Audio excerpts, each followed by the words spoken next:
Hello and welcome in today's lecture. Today we shall be talking about agricultural distribution, regional spread and features 600 to 1st century AD. In the introductory part, we shall be talking about different facets of this particular subject, and we'll start with the diffusion of agriculture in North India was marked by elements of continuity and change. The transition from a plowed and wooden plowshare to an iron one signaled the beginning of complex state societies. Extension of cultivation continued in the medieval period too.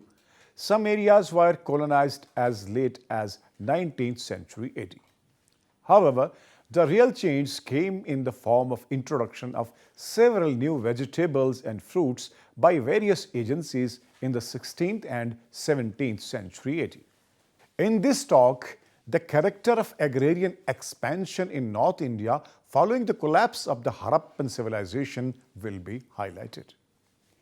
The transition to the Gangetic plains and the further spread of agriculture throughout the Indian subcontinent were characterized by technological development and adaptation to previously acquired knowledge. Early India, irrigation and reclamation. Researchers are very interested in the nature of the empire's presence in early India. Since the Mauryan Empire was made up of so many diverse outer regions, it is now generally acknowledged that there could not have been uniformity in subsistence patterns. Early India's reclamation process necessitated the development of effective irrigation systems.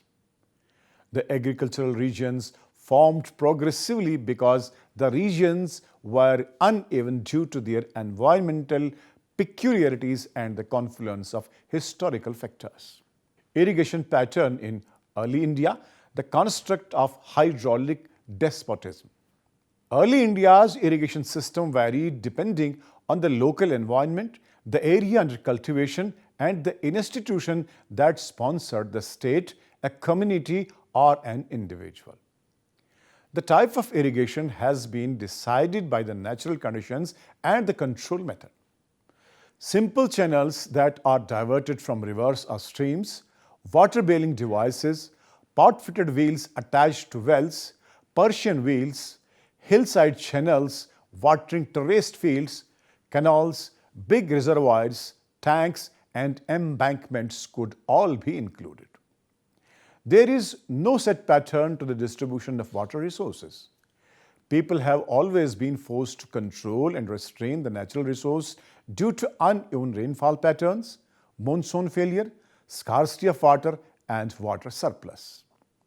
Kautilya's Arthashastra classifies the modes of water supply as Hasta Pratima, drawing water with hands and carrying it to the field in the pitchers; Skanda, carrying water on the shoulders or the neck of the blocks; Srot Yantra, a mechanism for lifting water in channels flowing in the fields; and Udghatam, the water wheel for raising water from rivers, etc. Archaeological excavations endorse the presence of several terracotta ring wells at Hastinapur, New Delhi, Ropar, Ujjain, and Nasik, besides reported in eastern UP and Bihar. Although not all of them were used for irrigation purposes, there is evidence that the water from brick well at Ujjain irrigated the fields. Many tanks have been discovered at Taxila, Hastinapur, Udaipur, Achitra in Bareilly, and Kausambi and Bheta. Mathura had several tanks that were also being utilized for irrigation. The middle Gangetic plains, in contrast, had a relative scarcity of wells, tanks, and canals. Despite the fall in the number of ring wells, there was a general increase in the number of wells in the post-Mauryan period. During state creation, the significance connected with artificial irrigation changed. Greater attention was paid to agriculture, for it was the primary source of revenue. In the Swat region, a tank was developed in 29 AD under the instructions of Theodorus, the Datyaputra. The region of Saurashtra bears testimony to the history of Sudarshana Lake. Later, the dam of lake was badly damaged because of heavy flooding. Saka ruler Rudraman restored this lake in the 2nd century AD. King Karvela also expanded a dilapidated canal in Kalinga. A historic canal can be found in Besnagar, Madhya Pradesh, given that rivers in the region of the country flood during the rainy season and remain dry throughout the summer.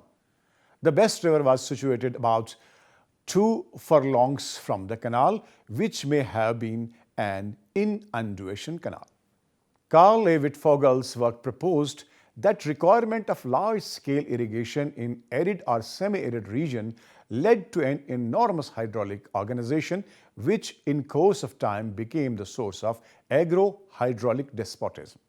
Organizational forms developed inevitably because water's specific properties needed task management. According to Wittfogel, the hydraulic technique was deliberately chosen since it offered advantage in terms of productivity. In such a system, the state rose to absolute authority, acquired unparalleled military might, and even included the major religion. According to Wittfogel, the Mauryan Empire had a lavish hydraulic economy. In a hydraulic state, its absolutist nature was unaltered and no legal or social pluralism was permitted. Wittfogel incorporated to this theory all the essential components of totalitarianism to make it more tenable. To account for imperfections from this ideal model, he developed the diffusion and generalization theory. According to him, variation arose a result of region's central location and proximity to marginal and submarginal areas. Property rights, which were weak in hydraulic state, also formed the basis of variation, vis-a-vis simple, semi-complex, and complex. Early agricultural societies grew up in semi-arid locations because flooding, as opposed to humid environments that required the clearing of forests before they could be used for agriculture, could water them. Irrigation may be under the jurisdiction of local governments, provinces, and states in various areas of the Indian subcontinent. Irrigation appears to have been a provincial duty based on the governors of the Sundrasana Lake under the Mauryans, Rudraman and Guptas, who repaired the lake's embankment.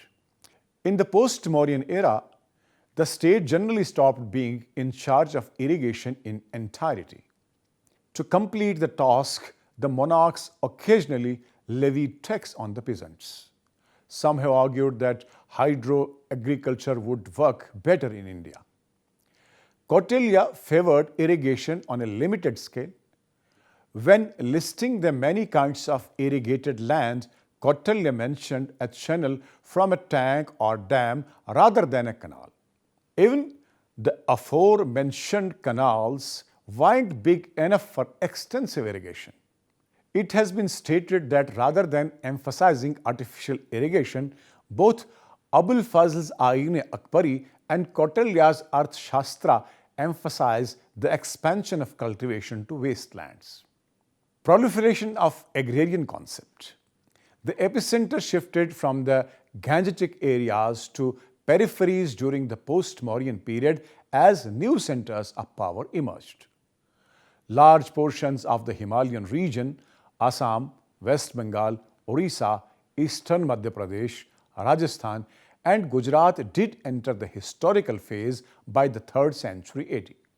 The spread of iron technology, plough agriculture, and the role played by Brahmana migrants can all be found as the foundations of state creation in Gupta and post-Gupta periods. This was the only time that a state was formed in the hills of Punjab. In the primarily wooded red soil regions of Maharashtra, Eastern Madhya Pradesh, Andhra Pradesh, Orissa, and Bengal, there were at least 48 kingdoms. In the early medieval period, The pattern of agrarian development and reclamation was greatly influenced by the type of land endowments.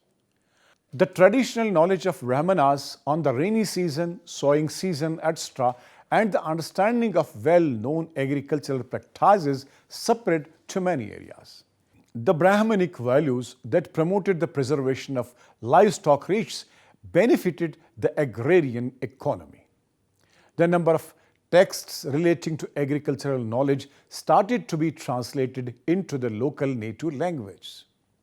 An excellent illustration of the dissemination can be found in an inscription from the Ajmer region dating to the 9th century.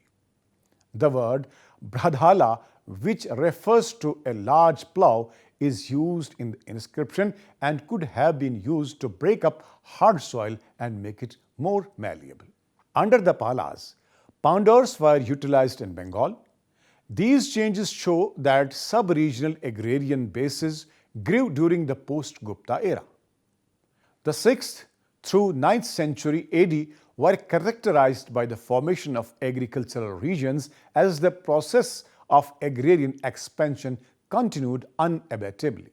By the early medieval era, various water delivery methods started to be connected to certain geographical areas. Rajasthan and Gujarat were known for building wells, wapis, which defined Western India. Rajasthan throughout the 6th through 9th centuries saw a rise in the use of arhatas, udghatagati and gathiyantras, which were popular in Western UP ponds, are referred to as Harsh Chaitra and rural Bengal respectively. These water sources use and accessibility required the establishment of supra-village organizations, which over time could lead to the development of nodes in the rural environment. However, not all the places experienced a consistent pattern of reclamation. Deltaic regions in Bengal were also colonized. Land endowments were created in the wasteland in places like Rajasthan, Gujarat, and Maharashtra. The beneficiaries of these endowments were in a better position than the ranks of the peasantry due to the transfer of privileges and certain rights to them. In actuality, the valley's core had already been reclaimed before the early medieval period began. The epigraphic words and ethnographic literature on pre-modern irrigation in the valley demonstrate that the limited use of wet rice cultivation by the Kachri people had started. The valley's mountainous edges were still being reclaimed in the 19th century. Medieval period. Extension of cultivation continued in the medieval period too. Sultanate rulers are credited with the extension of cultivation, reclamation, and construction of canals. The trend continued under Mughals too. Integration of some regions in Assam started only in the medieval period and continued even in the colonial period till 19th century AD. Now, crop patterns. In contrary to early India, the Sultanate sultans may not have actively encouraged agrarian expansion during the medieval era. Their involvement in the land revenue system, however, cannot be denied, and it indirectly affected agricultural output. There were significant amounts of alluvium soil in the imperial empire. However, there were a few exceptions, including the Sivalik Hills to the north and the shattered Aravalli Mountains in the Delhi's southwest. The dry region between Agra and Gwalior required the construction of artificial water storage facilities, as was seen in Babarnama. Without artificial irrigation methods, the Mewat region could not be farmed due to insufficient rainfall. Two crops were typically harvested: Kharif, monsoon, and Rabi, winter. With a few minor exceptions, crop patterns remained largely unchanged from earlier periods during the medieval period. In the east, rice and sugarcane were grown, whereas in the north, wheat, oil, seeds, etc. were grown. most likely introduced in the 17th century was sugarcane. Along with inferior crops like sesame, barley, and bajra, the diet of the poor, cotton was widely grown. Some of the crops eventually began to grow on a far larger scale.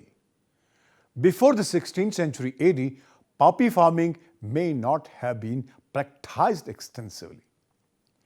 The cultivation of maize, Makkah, first started in Maharashtra and Rajasthan in the second half of the 17th century AD. The kings of medieval times paid attention to the cultivation of fruits as well. Pomegranates are specially referred to. Jodhpur specialized in its cultivation, and even the Persian varieties were no match to these. Rulers like Muhammad Tughlaq and Firoz Tughlaq are credited for developing a large number of gardens in and around Delhi and Chittor. Grapes received special attention in these gardens. These orchards, however, produced mainly the towns and the elites. These orchards, however, produced mainly for the towns and the elites. Portuguese are credited with introducing tobacco and also some fruits in India. These include papaya, cashew nuts, and pineapple. Coffee was also introduced in this period. Now, the regional variations. The area under cultivation substantially increased under the Sultanate and the Mughal rulers. During the Sultanate period, the route to Delhi was largely forested and Mewat posed hazards to trading groups. Balban ordered the cutting of forests and subsequently constructed Gopalgiri Fort, which was put under Afghans. In course of time, the area began to be cultivated. Areas of Multan district and arid west region were colonized under Ainul Mulk Mahru. Here, several water channels and canals were built. The region's output subsequently doubled. Firoz Tughlaq made significant contributions to the creation of a vast canal network. The lands of Hisar in Haryana were irrigated by the Yamuna, Satluj, and Ghaggar channels. Although the canals in Sindh and Punjab were relatively smaller, they nonetheless helped to advance agriculture. According to calculations made by historians, the extent of cultivation nearly doubled between the 16th and the start of the 20th century AD. In Bihar, Bengal, and Awadh, agrarian growth and forest clearing both persisted. The tradition of building canals persisted during the Mughals as well, but it is hypothesized that their potential for irrigation was limited due to their low level of flow. Beginning in the 13th century AD, the agricultural situation in the medieval northeast started to transform. Under the Kacharis, wet rice farming was practiced in the Brahmaputra Valley. However, in addition to gathering fruits, roots, herbs, and engaging in hunting and fishing, gardening was primarily a changing activity in nature. The area's subsistence economy was helpless to repel the advancing agriculturists. The Homs were primarily an agricultural tribe, and according to mythology, they arrived in the valley looking for arable land. They ruled over the indigenous tribes and took up residence in the valley's extreme southeast. Ahoms are credited with introducing wet rice cultivation on a larger scale in the Brahmaputra Valley and were originally from China and Mongolia. Contemporary chronicles noted sub-regional variations within Assam. Mughal chronicler Shahabuddin Talish remarked that even the foreigners were attracted by the flourishing wet rice cultivation in Brahmaputra Valley. Compared to the valley, the hills like Assam practiced primitive methods of rice cultivation besides hunting and gathering activities. Dear students, the extraction of iron and other resources occurred concurrently within the epicenter's migration from the Gangetic plains to the peripheries. Early in the Middle Ages, large areas of red soil forest terrain was colonized. the practices of giving Brahmanas land endowments aided in the spread of agricultural expertise. There is no denying the state's importance. In addition to the allocating land, the early medieval kings also directed the destruction of forests and the installation of irrigation systems. Additionally, they promoted the growth of orchards and the cultivation of new crops. With this, we end today's lecture. Hope you have understood the content. See you in some other lecture. Till then, goodbye and good luck.